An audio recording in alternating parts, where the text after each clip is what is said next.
提到上海，你腦子裡首先蹦出來的是什麼？是外灘的燈光，還是陸家嘴3件套的刺眼豪華呢？很久以來，這座城市對無數中國人來說，都像是一份契約，就是只要你夠拼、夠聰明，就能夠在這座城市站穩腳跟，甚至實現階層跨越。可是，在2025年深秋，如果你深夜經過了上海火車站北廣場，或者是普陀、楊浦一些高架橋下，你卻會看到兩種人。一種人是紙板一鋪就睡，另一種是小帳篷、防潮墊、行李箱擺得整整齊齊，旁邊還擺着牙刷、牙膏、一次性碗筷。這裡被稱為上海的良心旅館，因為它不要錢，是奮鬥者最後的防線。後一種人不是完全放棄的人，也不是傳統意義上的流浪漢，他們大多是外賣員、網約車司機、保潔員，還有保姆，是白天還在這座城市奔波的人。他們之所以睡橋洞，是因為对他們來說，一張床位的月租金已經成為了奢侈品。和深圳龙華廣場打地鋪的人相比，這裡又多了一份整潔。上海的體面和精緻在這裡仍然留下了一絲痕跡。上海的房地產和租房市場雖然也不景氣，但是面向底層的群租房卻在漲價。平均月租從2023年的1500元漲到了2200元，再加上就業不理想，那生存環境对這些底層務工者來說正變得更加不友好，他們就不得不轉而露宿橋洞和公園。上海市民政局2025年上半年的報告說，救助對象中有超過60%是外來務工人員。在上海2400多萬人口當中，有近1000萬是外来人口。网約車和送外賣通常被稱為城市就業的蓄水池，也是外來人口在過渡期間常選擇的就業方式。工廠不景气了，公司裁員了，大伙儿的第一反應经常是大不了去跑滴滴送外賣呀。可是在上海，這個蓄水池已經滿了，溢出來了。早在2024年，上海市交通委就發出了飽和警示報告。什麼叫飽和？就是司機比乘客還多。浦东、黄埔這些區網約車合規車輛超標20%，只好限制新注冊。2025年上半年，全市網約車司機近80萬，但日均訂單僅漲了8%，嚴重供過於求。根據滴滴平台2025年的數據，上海司機的平均日流水被平台抽成以後降到了450至600元，而在2022年这個數字高峰每天平均是800多元，接近腰斬了，連跑網約車也捲成了這樣。一位在上海跑了近5年的司機老張倒出了一肚子苦水。過去他每天跑10個小時，流水能有800元到1000元，而現在每天要跑14個小時，運氣好才能夠跑到500元。司機們說，現在不是你肯不肯幹的問題，而是系統不給你派單了。經常路邊一停幾個小時，手機一點動靜都沒有，可是每天一睜眼就是幾百塊錢的車租和房租，這哪是在賺錢呢？簡直是在給平台打工贖身。不僅司機，上海的外賣大軍也捲成了麻花。有數據顯示，上海的所謂靈活就業人群規模已經達到了280萬人。在這280萬人裡，外賣騎手佔了35%，就是大約100萬。而新降維的人，也就是失業的程序員、倒閉的小老板，加入外賣騎手的超過20%。就這部分，調查還顯示，20%的騎手學歷在大專以上，多數是裁員以後轉行。當本科畢業生甚至是研究生都開始和初中生搶單送外賣的時候，價格體系就崩了。你說能不捲嗎？曾經在上海送外賣月入過萬元是常態，但現在歷史變成了傳說，傳說變成了神話。平台單價一降再降，為了維持收入，騎手們只好延長工時，從996奔向007。而在這背後，則是消費萎縮，連點外賣的人都少了嘛。如果說外賣員和司機是捲在路上，那麼還有一個群體已經無聲無息地消失在了上海的豪宅區裡，他們就是家政阿姨。上海有18.6萬名持證的家政人員，如果加上沒持證的非正式的，估計有30到40萬家政從業者。他們曾經是這座城市裡中產階級生活品質的象徵。但是這種情況已經變了。上海市商務委的報告顯示，2025年1季度家政服務訂單跌幅達8.5%，鐘點工和保潔員的需求減少了15%，中產家庭平均砍掉開支20%。來自安徽的劉阿姨在上海做了8年的鐘點工，以前他的日程排得滿滿的，跑來跑去，但是2025年他发现那些雇主突然都变得勤快了。这是一个非常有意思的经济学现象。当经济下行冲击到中产階級的時候，他們砍掉的第一筆開支往往不是孩子的教育，也不是房貸，而是把別人代勞的活自個兒幹了。劉阿姨說，以前雇主讓她一周打掃3次，現在改成了1次，更多的是直接辭退，說老婆在家待業了，可以自己打掃了。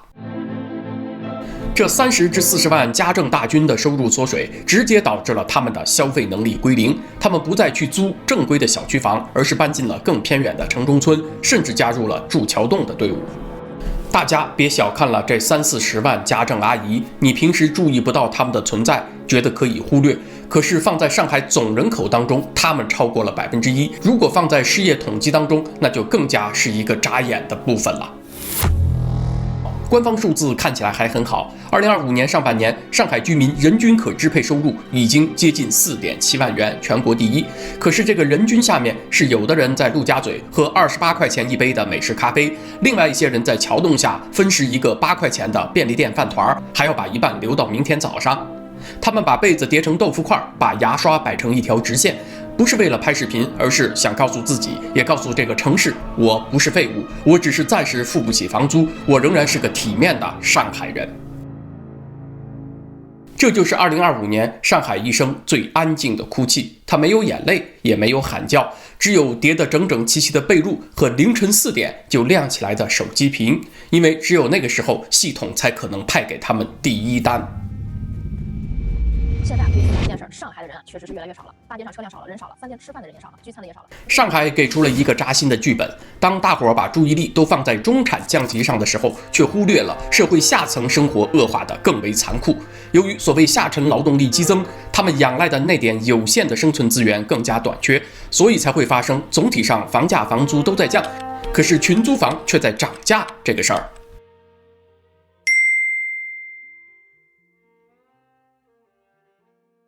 好，我們再來看中產的眼淚。讓我們先從一個轟動全網的真實故事說起，就是中金公司前員工鄭文祿的悲劇。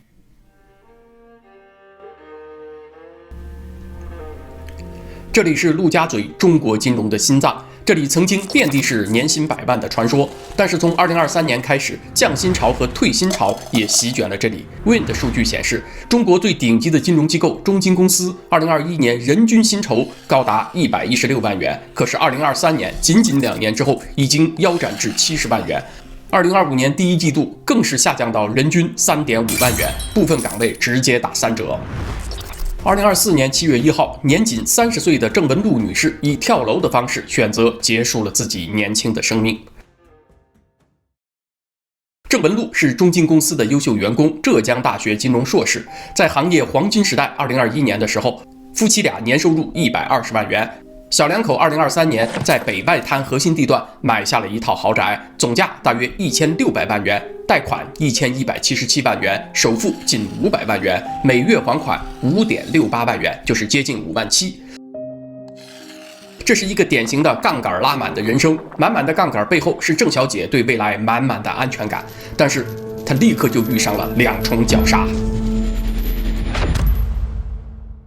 首先是收入的斷崖式下跌，由於金融行業系統性降薪，2024年夫妻倆的月收入由10萬元降到了7萬元。可是這7萬元卻每月要還大約5萬7的房貸月供啊！大家算一算，這是在上海呀。這已經不是省吃儉用能解決的問題了。扣除基本生活費，小兩口每個月還剩不到2000塊。雪上加霜的是，鄭小姐當時正處於孕期，還碰上了股市下挫，家庭壓力增加，就讓她從2024年3月份起就精神恍惚。第二重絞殺是資產的流動性被鎖死。鄭文祿買的房子在2年內貶值了30%，上海北外灘豪宅2024年至2025年的均價下跌了25%，就相當於鄭文祿那500萬首付都血本無歸了。但是他卻無法割肉自救，想虧錢賣都賣不了，因為他的房子2023年才買下來，仍處於5年的限售期之內，直到2028年才會解凍。這是上海市當局為了制約炒房採取的限制市場供給的政策。更慘的是，交房以後，由於開發商資金鏈斷裂、手續延誤，鄭文祿連產權證都沒有辦下來，他被政策和市場雙雙鎖死了。那麼請問，鄭文祿的悲劇有多少應該歸咎於他自己，多少該歸咎於系統和這個時代呢？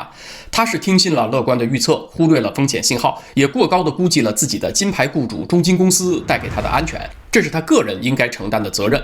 當然，盲目樂觀上槓桿的人，任何時代、任何國家都有。但是堵塞風險信號，再加上用限售手段限制資產流動性，這卻是中國特有的現象。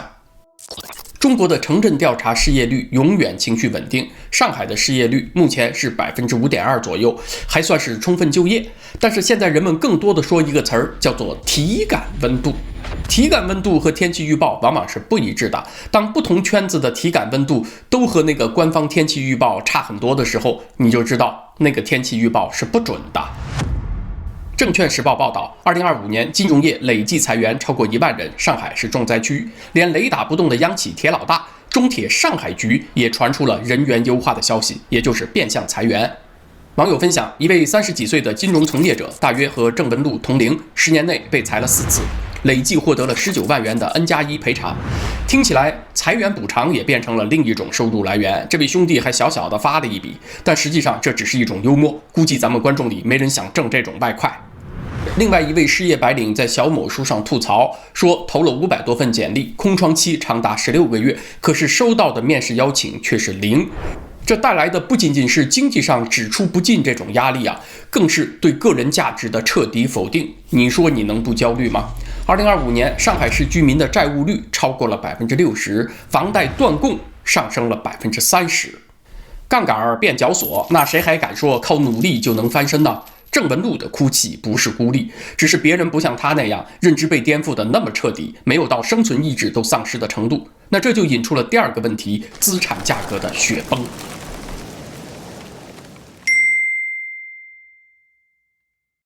魔都的樓市曾經被視作中國資產最後的堡壘，人們相信不管3、4線城市房價怎麼跌，上海永遠漲，所以在上海買房永遠安全。但是事實給了這個信念一記響亮的耳光。2025年上半年，上海法拍房激增了40%，1至9月份累計增加2880套，成交卻只有1100套，未成交率高達60%。每一套法拍房的背後，都是一個中產家庭支柱的轟然倒塌。曾經在投資客眼中永遠漲的市區老破小，已經成了樓市這一輪最慘的重災區。什麼叫做重災區？如果房價跌個10%到20%，你還可以說這只是暫時的調整，等等會反彈回去的。可是如果價格下跌超過了40%，這就不叫調整了。以房地產市場長周期這個規律來看，你基本上很難有機會等它再漲回去了。典型的例子，比如楊浦區鞍山板塊的老公房，也就是房改以前單位所建的職工宿舍。2021年最瘋狂的時候，這裡很多90年代的老公房單價都衝到過11到12.5萬元每平方米，那70平米的房子總價就是500多萬元，大家還搶着加價。可是到了2025年11月份，這些老公房在链家、安居客這些中介的實时掛牌價已經跌到了5萬5到6萬5千元每平方米，很多急賣盤甚至報價只有5萬出頭。那麼從最高點算下來，跌幅已經高達48%至56%，已經超過腰斬了。價格下来了，那成交量呢？2021年這些老公房單月能夠輕鬆成交200到300套，現在一個月全板塊才成交20至40套，90%以上的賣家有價無市，法拍率也從當年的不到1%暴漲到現在的8%以上。當量價齊跌，而且還是大跌的時候，那就說明價格遠遠沒有到底。無數在2019年至2021年高位時接盤的中產，已經從房奴直接變成了富翁，當然是負數的負。這場崩潰衝擊到的當然不僅僅是家庭，銀行體系自己也在掙扎。2025年，銀行內部真正頭疼的關注類加逾期90天以上的房貸比例，已經從2021年的不到2%，悄悄漲到了5%到6%，3年時間漲3倍，就相當於潛在的壞賬規模多出了好幾萬億。為了防止這顆雷爆炸，銀行只好瘋狂地多提減值準備，就是從今年的利潤當中多拿出來一部分錢，作為以後收不回來的壞賬基金。2025年前3季度，6大國有商業銀行光減值準備這一項就比去年多提了20%以上，利潤被吃掉了，那當然股價下跌，放貸能力也被壓縮，這就是所謂的系統性風險的苗頭。當然，這個減損的壓力最終還是砸向了中產階級自己。想小額貸款續命，銀行不批；想轉貸降息，門兒都沒有。至於想賣房跑路呢，市場又沒人接盤，這就叫做中產階級的槓桿夢碎。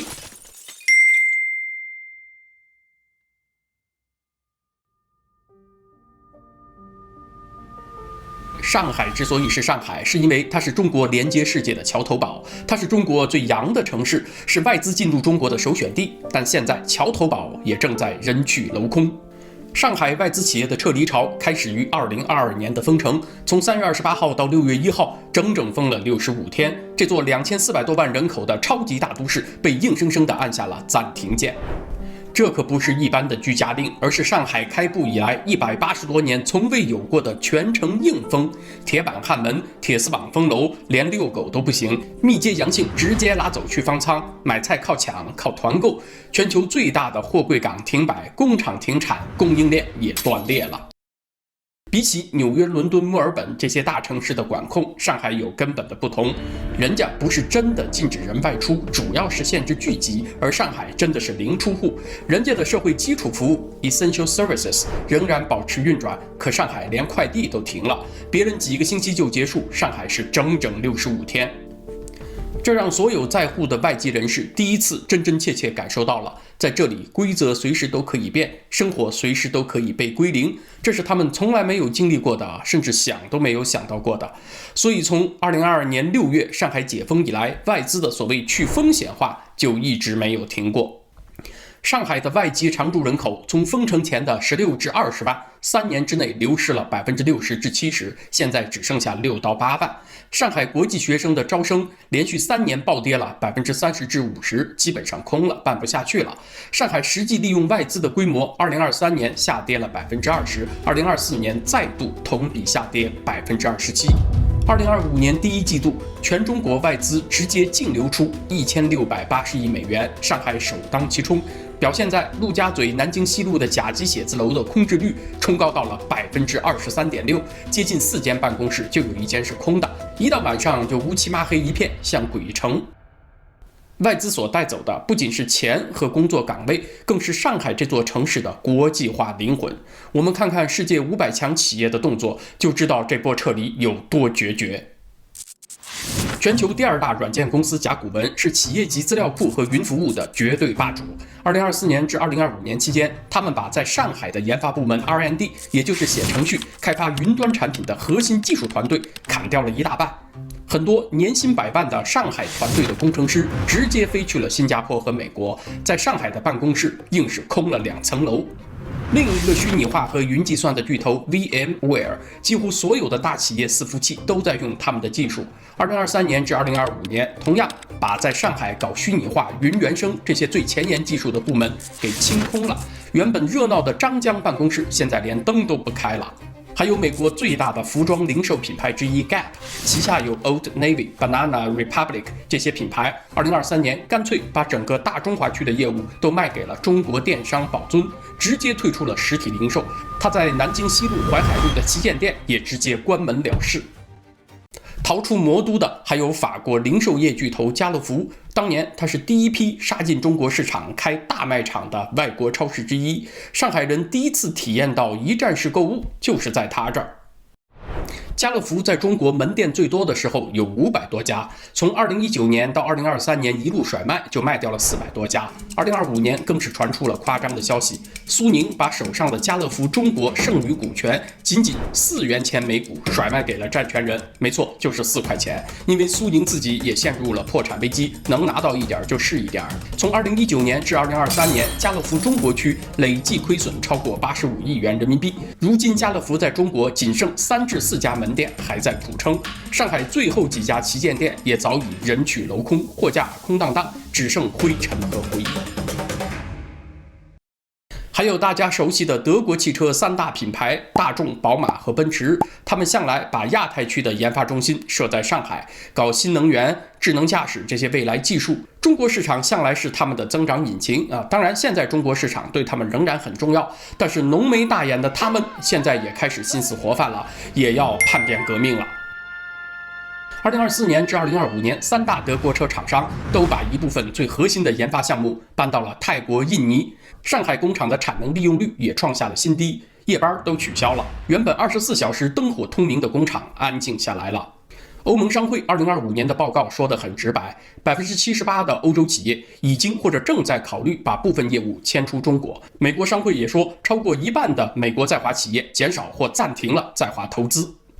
當這些把上海當成亞太總部，又把孩子送進國際學校的外企高管們紛紛打包走人的時候，上海就由魔都變成了木都啊，日暮西山的暮。底層沒錢消費，中產斷供，外資跑路，那麼最後政府的錢袋子也不可避免地瘪下去了。上海市財政本來一貫是全中國最能產奶的奶牛，是最強的地方財政。從1994年分稅制改革到2021年，上海連續28年都是全國財政淨貢獻的第一名，每年往中央交的錢都比中央給上海的錢多出了2000億到4000億元。一句話，靠上海來的轉移支付養活了許許多多老少邊窮地區。可是2025年，這頭奶牛終於也擠不出奶了。第一季悶錘是，連上海市財政居然都出現了大赤字啊！沒錯，得用居然這個詞兒。上海市財政局發布的2025年1至6月上海市財政收支情況這份文件寫得清清楚楚。2025年上半年一般公共預算收入是4413.3億元，比去年只增長了 0.2%， 可是支出卻高達5612.8億元，大漲了 13.5%。簡單做個減法，上半年的赤字就接近1200億元，這是從改革開放以來上海第一次在和平時期出現了這麼大的入不敷出。導致財政赤字的直接原因是土地財政的熄火。